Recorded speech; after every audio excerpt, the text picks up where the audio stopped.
One of the most amazing things about this lockdown has been the resilience of our healthcare professionals and our care assistants and all of the other people who look after those people who are ill.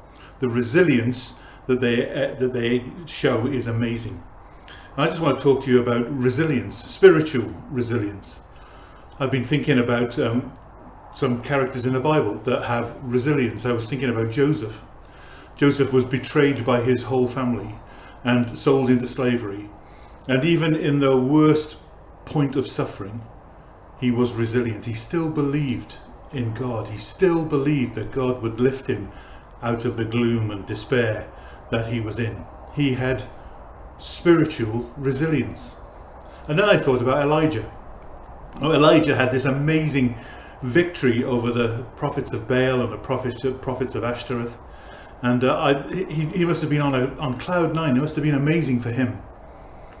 And yet, you know, he had to prove that he was resilient when he sent his servant to go and look for the rain clouds. 7 times he sent him.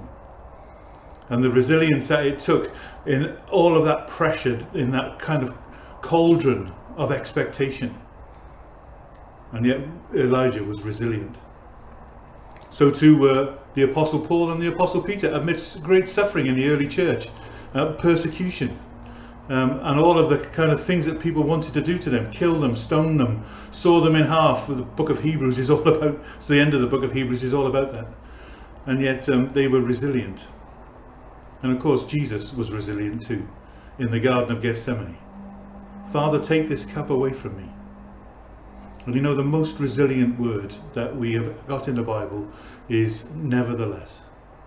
Nevertheless, not my will, but yours be done. So I wonder how you're doing with resilience. You know, I was talking to somebody from Alpha today, and they were saying that just in London alone, over 3,000 people, new people, have signed up for the marriage course because marriages are under such pressure because of this lockdown. I wonder how resilient your marriage is, your relationship. I wonder how resilient your spiritual life is, your relationship with Jesus. Is it resilient? Is it holding up under the pressure? Well, I just want to tell you that God's love for you is the most resilient thing in the whole universe. You know, God's been so disappointed with me and with you so many times, and yet God keeps loving. He keeps on wanting the best for us. He keeps on reaching out to us. He's so resilient. Let's make sure that our spiritual life is resilient today.